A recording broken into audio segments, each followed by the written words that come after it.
Ladies and gentlemen, welcome to House of Horns. I'm Fernando Ramirez. That's Gilbert Manzano. Clearly, Gilbert is at SoFi Stadium where he got to witness a man put the team on his back. He said, brother, you Raider fans ain't going to get out of here with this win. Whose house? Baker Mayfield's house. He said, I've been eating my vitamins and saying my prayers, brother. He put the team on his back, 98 yards, and goes and scores the game-winning touchdown.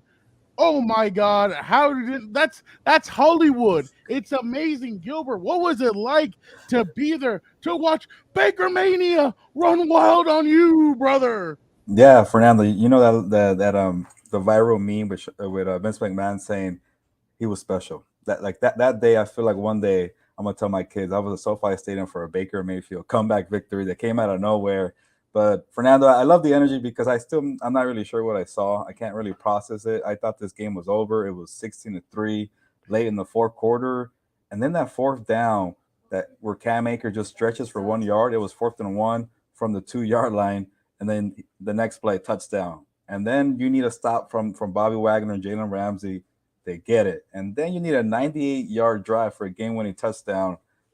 They got it. But before that, they also got some help from a familiar name, Jerry Tiller, on sportsmanlike conduct on the penalty to ignite it. And then after that was a Baker magic. And to do it with guys he just met, like a Ben Skowronek or Tutu Atwell. And Baker Mayfield corrected me, Fernando. He already knew Van Jefferson. Baker tried to recruit Van Jefferson to Oklahoma in college. He didn't go that way. He went to Florida. So Baker said, he returned the favor today. He owed me one. Game-winning touchdown, 10 seconds left. I don't know how the Rams pulled it out, but I guess I just explained it, right? You know what? I made a mistake. I'm gonna retract. I'm gonna say, what you gonna do, brother, when Baker Mania runs wild on your deadline? Because that's exactly what he did. No, and it's crazy because you really look at what Baker did, and it's not just Baker. The defense really clamped down. I mean, I have it right here, and I know people are gonna be like, "Oh my God." Rams defense holds Josh Jacobs and Devontae Adams to 170 combined yards. Yes, folks, that is a lot of yards, but they did not get in the end zone the way they did against the Chargers last Sunday. They were able to stop. Devontae had 3 catches for 71 yards, and most of his catches came in the first quarter. And so that's really good clamping down by the Rams defense. And you see exactly how they were able to set themselves up, and it was a good design by the Rams defense. They were able to do their thing. I think Josh Jacobs had 26 rushes for 99 yards and 1 touchdown. So really, that's just a good job by the defense. And they clamped down. I mean, obviously, right now everybody's hyped on Baker Mayfield, but Gilbert, I know you weren't watching the Amazon Prime version. They interviewed Baker Mayfield. He said he before he even got waived, he had already scheduled a flight to Los Angeles because he thought that's where he was going to end up. Wow. And he asked Richard Sherman. He's like, "Hey, what time is it right now?" And then he's like, "Oh, it's 8:15." He's like, "Okay, see, I arrived at 7:15 on Tuesday. So I've been here for only a little bit." The fans, Gilbert, were chanting Baker, Baker. So it was crazy. The atmosphere, I'm sure, for you was amazing because at one point, Al Michaels did make fun of the fans because they're like, "There's an announcer here going, whose house?" The Raider fans are chanting back, "Raiders house." So he called it an Airbnb for the Raiders. But hey, the Rams and the Rams fans get the last laugh because wow, what a comeback, and really you kind of have to feel happy for Baker Mayfield, especially with the way his season is. The last few years have kind of gone for him. Yeah, Fernando, let me show this comment here from Daniel Calderon. We actually have a decent backup quarterback. So maybe Stafford and Baker Mayfield are now a duo. But going back to your comments about, I did not know. Let me make a quarterback controversy right there. Boom! Hey, Baker actually said that Matthew Stafford has been really helpful throughout the whole week. So there you go. Awesome. A good team effort there. You mean the last 2 days? The last 2 days, whatever it is, Fernando. And I'm glad you brought that up, the whole Amazon Prime interview, because whatever it's called, Prime Video, Thursday Night Football, I don't know what it's called. But Fernando, because I remember I was seeing Richard Sherman on his podcast saying, like, why would they take a chance on Baker Mayfield? So I'm guessing it was a little awkward there. He probably saw that knowing Baker Oh yeah, Mayfield. oh yeah. Eh, These guys see everything. But then that's crazy. Like he probably checked the waiver wire and saw the Rams were number 4. Like I'm going there. They need a quarterback, and it worked out. But I think when we talked to Baker Mayfield for the first time, he met the media for the first time today, Fernando. He was a little emotional. He's like, "Man, things will work out for a reason." He even was honest. Like, yeah, I've had some highs, some blows in my career. I'm just gonna enjoy this one because it was a crazy week to be a third stringer with the Panthers. Like I mentioned, practice squad, nose tackle, headbutting people in practice. He did it today with Robert Yeah, he Rochelle did. of the Rams. So he was just having fun. And I think that's what the Baker needed. That's what the Rams needed because they were on a 6-game losing streak. Bobby Wagner was fired up, and I'm glad you gave him credit because it was rocky. By the way, I got a little one-on-one with Jalen Ramsey in the locker room. He was going to walk out, and I stopped him and I said, "Hey, do you have time?" And the first question I had, I said, "Jalen, a little rocky there with Devontae Adams." He looked at me like, "What are you talking about? He only had 4 catches, so and so." And I'm like, "Okay." He's like, "Yeah, I gave up that big play in the first drive for 32 yards, but after that, what did he do?" So I can't wait to write about that. With Devontae Adams, he said that he called out. He told the coaches, "I want to guard Devontae Adams." So a little subplot there. That got kind of lost there, but that's because the defense quieted this trio of Derek Carr. That's all I heard, Fernando. Derek Carr, Josh Jacobs, Devontae Adams, and they were doing their thing. What? But then they kept holding the field goals. Daniel Carson field goal here, a field goal there, and it's 16-3. And Fernando, I'm looking at the scoreboard and the time. I'm thinking, when's the last time Sean McVay got held to 3 points in a game? So I start Yeah. doing some digging, and then my colleague Kevin Modesti was like, "Remember the Super Bowl, Patriots Rams, 13-3? That was the last time he was held to three Um, points." And then out of nowhere, I think I jinxed it because I was doing the research there. They explode in the fourth quarter, and I was writing my story for like Baker Mayfield comes out quickly, shiny, a dart to Van Jefferson, Tutu Atwell, Ben Scarron. Like, keep in mind, this is not Cooper Cup or Allen Robinson. That's how wild this game was. But I think at one point, Sean McVay said he planned for Baker to come in the second or third drive. I don't know about all that. I think he saw John Wolford struggle. They were down 10-0. F it at that point. What else do you have to lose? And it just kind of like I was pretty bored, Fernando, from the second to third quarter. I'm like, what are we watching here? Let's get it over with. And then I'm just happy that I was part of that, even though I don't really know what I just saw. But it was fun, and I'm sure Rams fans enjoyed that. Gilbert Cooper Cup, have they said if he's going to miss the rest of the season, or is there maybe he might come back? I don't know, but say they That'd start be winning some fun. games, and if they would have lost Fernando, they would have been mathematically Eliminated. eliminated from postseason contention. And that was going to be my big lead to like they won the Super Bowl last year, 7-game losing streak. They're out of the postseason picture. No, no, no, Baker Magic. So it was a pretty wild game, and I'm still surprised I saw that. There was a lot of Raider fans here at SoFi Stadium, so I'm sure they were hurting. But and I'm sure for your listeners at What's Up Bolts, I'm sure they enjoyed that with the Rams. Oh no, and I saw a lot of people tweeting out, but it was like I said, it was a good game. The defense really deserves a lot of credit for this game. I put Derek Carr on there. My bad. I meant to put the defense. Derek Carr, 11 for 20, 137, 2 interceptions. He had an average of 6.9 yards per throw. That is, I mean, he was literally checking it down to Josh Jacobs, Amir Abdullah, and it was just not working. The Rams were really covering. They were really coming down. Bobby Wagner, 14 Mm. tackles. So you could tell he was all over the place. But Gilbert, you had, and now I'm jumping back over to the offense. You had mentioned Tutu Atwell, Van Jefferson, both guys. Van Jefferson 2 for 44, 1 touchdown. Tutu Atwell 5 for 50, and then Ben Skoranek 7 for 89. That last catch that he had, that was a thing of beauty. He literally fished that thing out and was able to come down with it. And you just see the Ram sideline hyped. So it was a good game by both. Well, the offense obviously in the fourth quarter, but the defense just kept it together, kept it together. They were able to hold it together and really keep the Rams in the game until the end, where obviously the offense exploded and they were able to come down the field. But Baker Mayfield, 22 for 35, 230, 1 touchdown in his debut. Very impressive. Yeah, quick shout out to Bobby Wagner, man. He keeps playing lights out, and during the losing season, this guy is always steady as ever. He doesn't care about the record. And got what 14 tackles, whatever it was for now. He was all over the Yeah. field. And early on in that game, to just kind of hype up the defense a little more, they were getting just killed in the running game. That outside runs from Yeah. Josh Jacobs.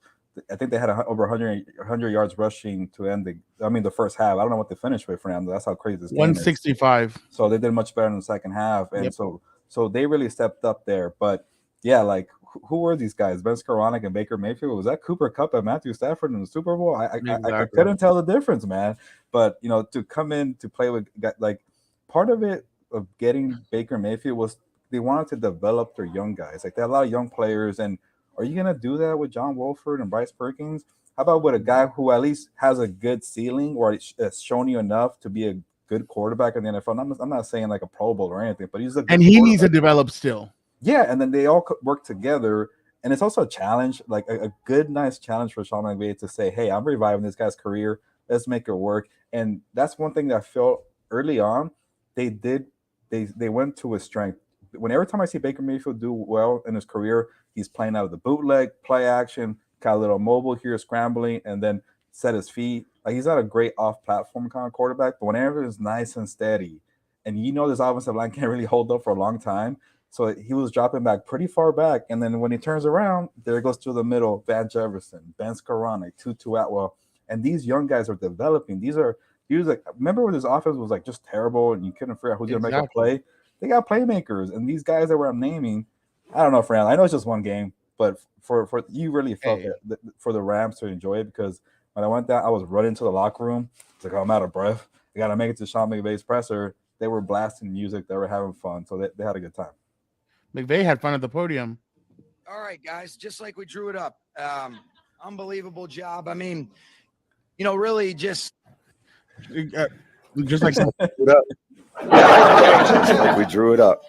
So he took a little page out of Tom Brady. Did Sean McVay with that one? But Gilbert, I think this just proves that what they did in the second half was they really clamped down on everything. So that's what I've been telling people, that the good head coaches know when to make changes, know what to do in the second half, and that's exactly what Sean McVay showed you. They made adjustments, they were able to make some changes, and they came out in the second half and they played a lot better football. And like I said, they were able to keep it close, not let the Raiders go crazy on them, and they kept it to within their margin, and they were able to march down the field and get that game winner. But I'm sure it was just madness all around, especially when Van Jefferson comes down with that touchdown. Yeah, I couldn't believe when he got that touchdown. You look at the clock, 10 seconds, they're gonna win this game. And then with Derek Carr, first play throws an interception. Like at that point, you have 10 seconds. What can you do? So from the Raiders' point of view, it's pretty gut wrenching for them, because they were trying to make that late season push for the postseason. Could have been 4 games in a row, and they had that one. But they're going to be kicking themselves for I think that Derek Carr interception late in the first half in the end zone to Ernest Jones. They're about to score there, and that made all the difference in the world. You don't think about it till now, but just being held to field goals, and then Derek Carr was throwing some dimes, like with those Devontae Adams throws with Ramsey in coverage, like they were perfect throws. So. But that's kind of like the Derek Carr experience, right? It's kind of like Baker Mayfield. You get some highs, you get some lows, and sometimes the lows come heavy and they come in waves. And I'm not saying it was a bad game from Derek Carr, but they're going to be kicking themselves for that one. And I haven't seen the post game interviews from them, but I'm sure it's been pretty somber for them. Yeah. No, Max Crosby. The only thing I saw was Max Crosby told Vic Tafer from The Athletic. He just told him, he's like, did you feel like you were being held at the end of the game? A lot of people were and he said, that's just football. It happens. I mean, he's like, they could have said that we were holding them. They said that they could have said that we were holding them. They could have said that we were fouling them. It is what it is. He's like, we can't make excuses. So I mean, that and that's the thing, is that it kind of feels like the Rams kind of deflated the Raiders, no pun intended, the Raiders season. Like it feels like the Raiders are really riding a high, winning the last 3, and now they're down to 8 losses, and it just 9-8. I don't know if it's gonna do it. 9-8 might be way too difficult, especially because the Raiders, I think they still play the Chiefs one more time, and they still have a tough road to end it. But it's gonna be interesting to see that. But Gilbert, obviously it's Christmas time. And for some reason, I mean, I know we call you the Grinch, but it seems like your heart has grown 2 sizes, and it's a normal heart, and you're gonna be Gilberto Claus. Yes. I have a nice breaking news. We're doing a giveaway. Our friends at Homage reached out to me and said, "Hey, man, there's a big Christmas game between Russell Wilson and the Broncos against Baker Mister Mayfield." Mister Unlimited. I know you want to do that. It's Rams Broncos on Christmas Day at SoFi Feeling Stadium, dangerous. and yeah, so a lot of good catchphrases. So it's Christmas Day, and Nickelodeon is going to be telecasting that game too. So SpongeBob and SquarePants and Patrick, there you go, get it together. So our friends at Homage say, "Hey, Gilbert, I know you got House of Horns, a Rams podcast. We got a lot of merchandise here, Broncos versus Rams with SpongeBob and Patrick.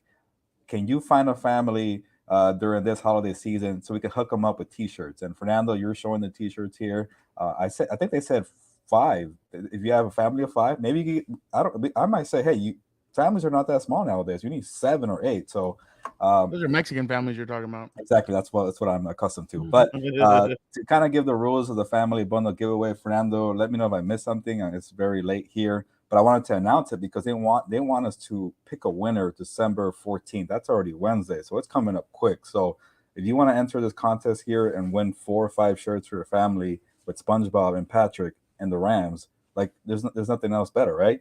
Nope. Make sure you subscribe to House of Horns on YouTube.